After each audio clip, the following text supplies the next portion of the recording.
It's been narrow. You know, they're only ever a few paces ahead of the government on some of this stuff, you know, and I don't think they want to go much far beyond that institutionally, and also just because the nature of lots of judges and lawyers is to be fairly small c conservative.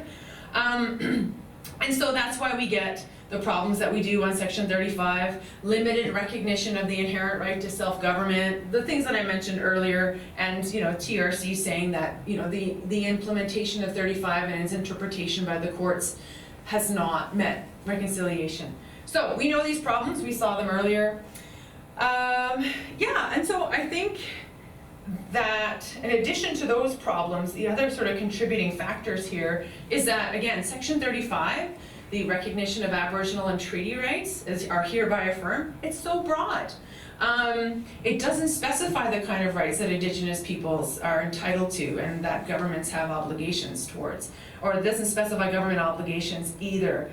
And I think that that's just been a huge challenge, particularly to a judiciary and to politicians that really are coming from a very different Euro-Canadian perspective, and sometimes, you know, steeped in sort of, we're all steeping in colonial tea, and so, you know, coming to it from a position where if you do, you know, take for granted that the Crown is, you know, has absolute sovereignty and absolute control over lands and peoples, then you're not going to really see this very broadly, right? And so the imagination around what Aboriginal and treaty rights has been fairly limited because of the people who are interpreting it.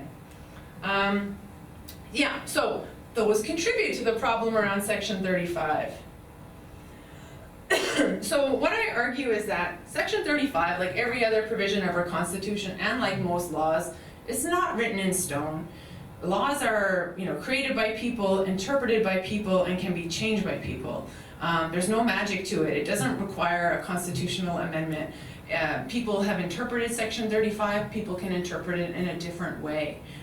Essentially is my argument. And sometimes I have students who are just like, but it's the way it is. I'm like, no, it's not. We change our constitutional interpretations all the time. There's, you know, you might remember from a few years ago that we, you know, we struck down, our courts have struck down things like the laws on, some laws on prostitution, assisted dying, all sorts of things. The courts do strike down laws, and they do take new and different interpretations. You know, they say that our Constitution is a living tree. That means it's not frozen in time, and it's capable of growing over time. And so my paper uses that sort of language of a living tree, and I do think that the UN Declaration can be a sort of breeze that comes along and helps grow that living tree and, yeah, breathes new life into it. And what I think is really great about it is that, you know, the UN Declaration is about, you know, the fundamental rights that Indigenous peoples are entitled to both collectively and individually, and, you know, basically specify exactly the types of fundamental human rights that Indigenous people are entitled to. And it's super comprehensive about it. So it sets out those rights as well as what government obligations are in very, well, clear enough. They're kind of, they're phrased at the level of principle, but far clearer than what we've been working with under Section 35. So my hope is that it now gets used to read Section 35 up, not having Section 35 sort of limit the purview of the UN Declaration. So, and that is the way that international law is supposed to operate. It is supposed to be the floor that informs our law. So if our law is here and the international floor is here, our law has to at least, come up to there, and perhaps beyond. So I think that the UN Declaration will be really important for that. It really will, I think, help the poor imagination of decision makers, including judges and politicians, that just have not been able to even fathom what Aboriginal or treaty rights are or can look like. You know, we've mostly been stuck on like judges saying it's hunting and fishing rights. We're more than that. We do more than those things, right? And we have rights beyond just those things. But that's where our case law has tended to be limited for quite a long time. The other thing I think that's really important is that by incorporating the requirement to implement the UN Declaration in legislation, I think it's going to give us more grounds to hold the government accountable to doing so. Canada has committed to doing this.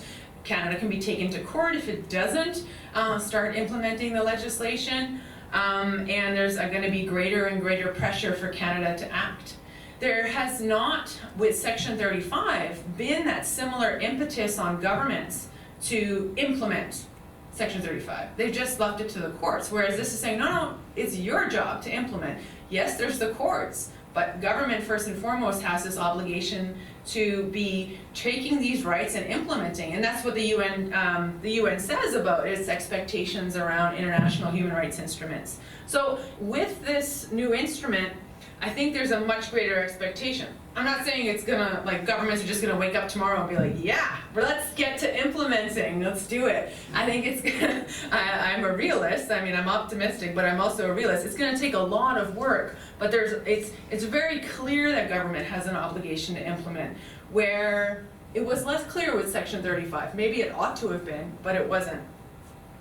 The other great point is that the Supreme Court of Canada has and can overrule earlier precedents. There's a test for this, but if a new legal issue has arisen, or there's been a change in social or legal circumstances that have really kind of fundamentally changed things, then the court is entitled to overturn earlier decisions. And so I think that the UN Declaration provides a very strong argument that there's been some real changes in the game, and that it's time to review some of the more problematic precedents that we have around Section 35, and some of the limits on rights that have been recognized or have been imposed. I mean, back to the very beginning of my presentation, I also think that more implementation of the UN Declaration will put a great emphasis, much more emphasis on self-determination and the right to self-government. It really is the cornerstone of that instrument, and it's reflected in many other principles. It also says at various parts that Indigenous peoples' laws and Indigenous peoples' institutions have to be resorted to in order to implement particular rights. And so there's scholars who have said, like, this is just going to have a massive impact on the recognition of Indigenous legal orders and Indigenous laws.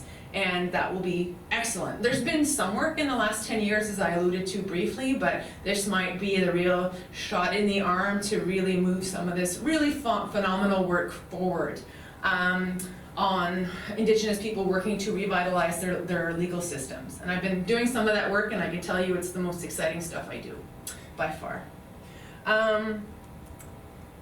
Yeah, did I feel like I skipped perhaps a point or two?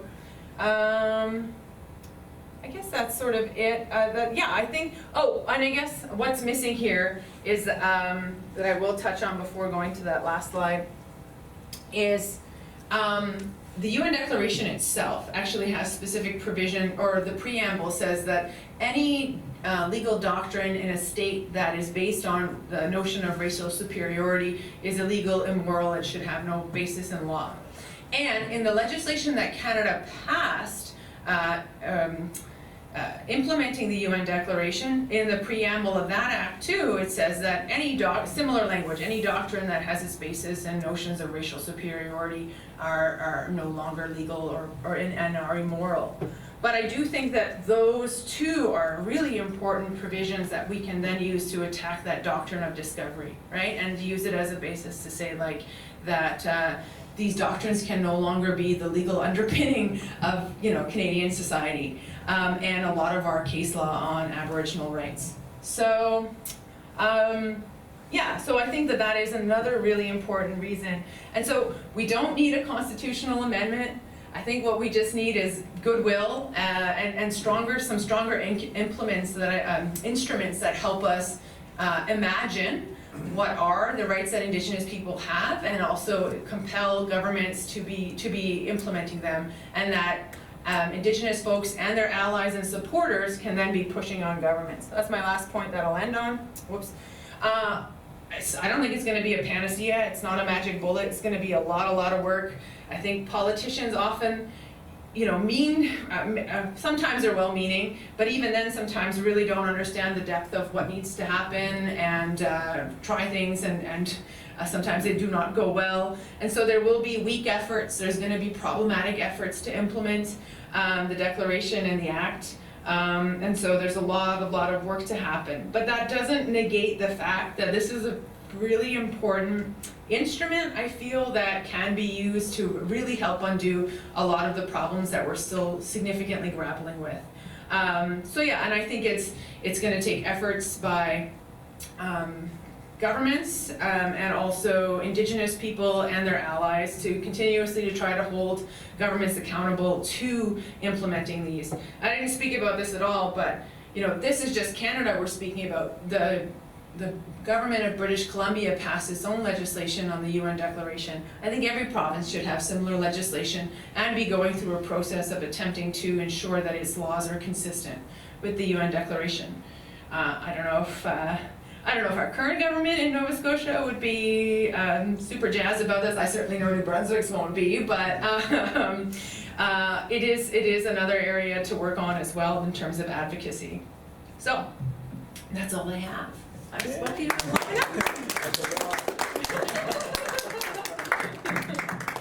So we could just take a second for him.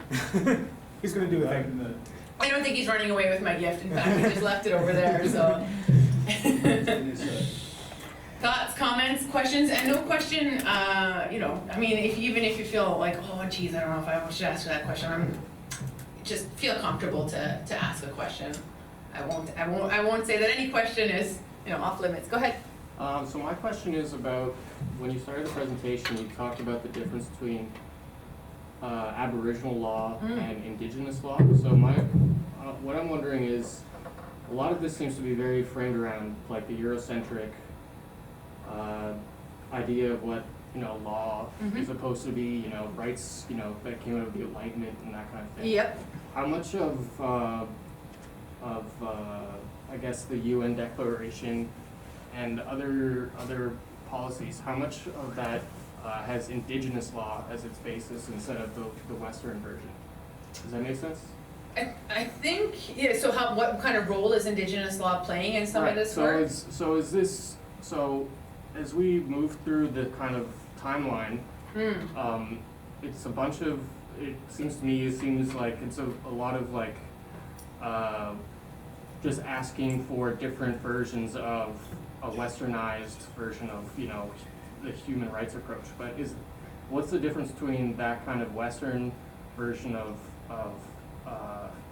approaching law and rights and something that's based on Indigenous legal orders? Indigenous legal orders, and can those two coexist? Can they become part of the same framework, or do we have to think of something completely new? I think it is possible. I mean, not everyone is of the same mind. There's some theorists, Glenn Coulthard come to mind, and some others who are somewhat weary of trying to engage with the state in order to negotiate one's emancipation from the state. But there are some other theories. A wonderful writer in this area who's really sort of the foremost thinker in this area is a guy named John Burroughs. I mentioned him a couple times, but he's got an excellent book. His book, Canada's Indigenous Constitution, really sort of sets the stage for the sort of thinking through the role that Indigenous law can and should play in Canada. And it is informed by different types of thinking. There are individual rights in there, there's collective rights in there. They come from different perspectives and they can be informed by a variety of sources. It's not just traditions, it's not just customs. There's some really fascinating work happening in this. But also, some of the theorists working here are saying that it's not just necessarily rights that, or laws that only existed pre-contact, right? They're not frozen, they can evolve, and if a group wants to meld practices that come from, the past or traditions with more modern things, and if they want to write them down in a statute, they can, they don't necessarily have to. Indigenous law can be written, it can be oral. So there's different sort of discussions about that. And I think a lot of theorists would say that they can coexist, and there is room in Canada for them to coexist. And in fact, Canada already is a sort of pluralistic nation. We have Quebec civil law, and common law that coexist. And we have all kinds of other bodies that pass laws, and we have rules for how they can coexist and what happens when a law conflicts with another law. And I don't think any of those problems are insurmountable, I think, and sometimes there is overlap and sometimes there are differences. And I think, one scholar, one guy named from British Columbia, he says it's the sort of the Indigenous law is the project of Canada. Like, that's where we really need to go in order to find real true reconciliation. And I think there's a lot of people working right now to try to show that they can coexist and to create solutions when there might be potential conflicts between them. That's what my PhD's on. I'm looking at some of the rules and what do we look at, and my solutions might draw on some Canadian law principles, but also drawing on some Indigenous law principles too. So I think it's possible. I think there's obviously, some areas of conflict or tension, but I don't think it's insurmountable that they can sort of coexist with each other. And some of this stuff, even the international stuff, I think that the international stuff, the UNDRIP, can be used as a tool to advance and recognize and allow space, as I think that's what really, for Indigenous groups to revitalize their legal traditions and then have conversations among themselves about what works for them. That is a very long answer, but hopefully getting at a bit of what you're trying to figure out. Read John Burroughs. If you're really interested in this, pick up his Canada's Indigenous Constitution. Start there, and then once you finish that, email me, and I'll send you a bunch more stuff to read. Can I just ask?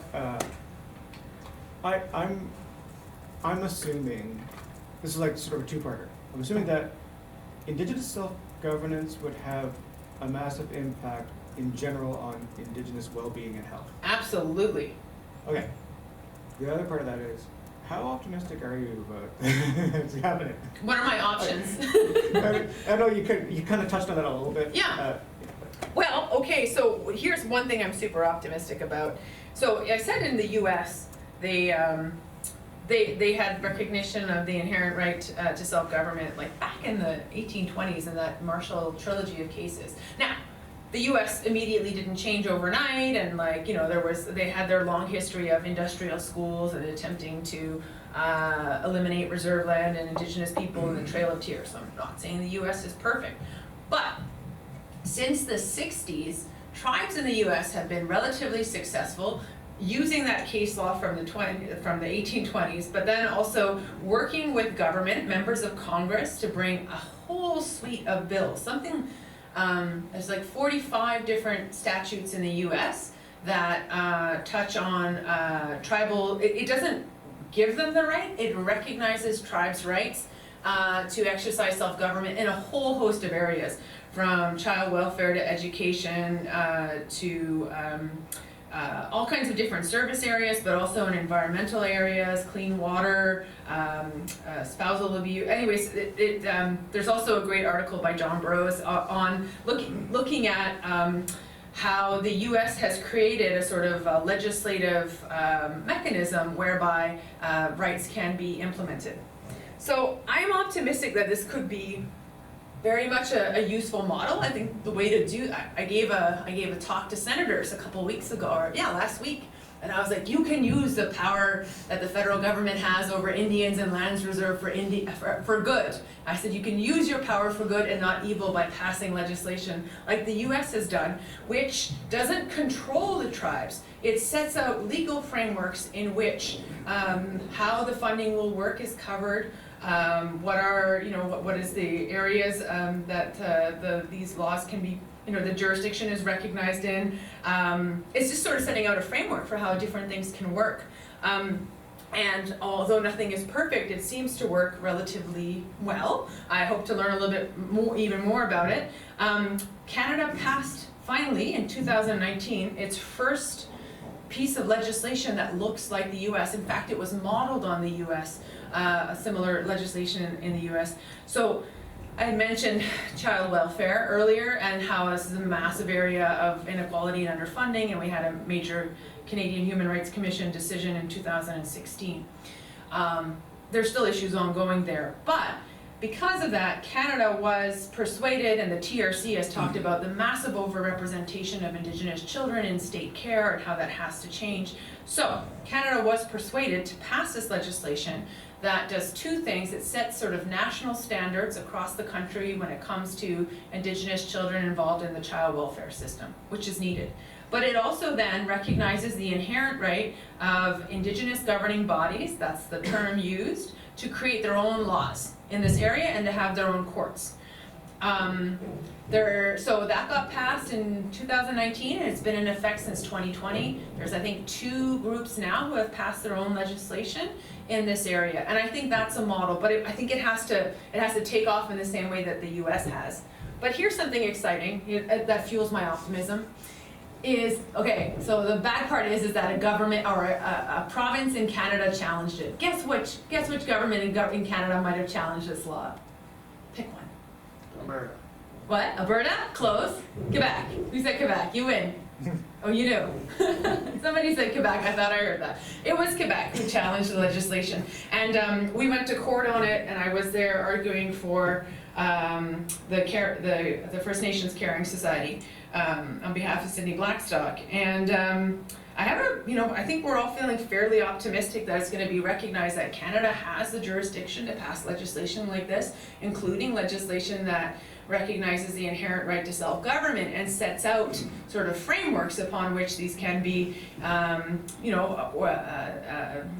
these rights can be recognized and also hold other governments accountable. So I think we're getting to the beginning of a start of potentially a model that I think could be very effective. So I think this idea of sort of legislative reconciliation and sort of the governments doing this, and Canada has been talking about passing a similar bill in health and a similar bill, I think, in policing, and there might be more areas coming down the pike. So I think that's good. I mean, there's still problems. Canada's doing some of this, like it's passing the legislation, but then it's saying, well, we're not really sure how much of it we're going to fund. Like, so there's problems, right?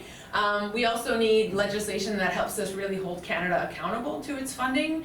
But nonetheless, we've got currently an administration that is at least willing to do some things, and we're being able to move pieces, I think, in a way that's not been able to move before. So it gives me some optimism. I'm very optimistic. My Mi'kmaq name is Rainbow, so I kind of see the world that way. Anybody else have a question?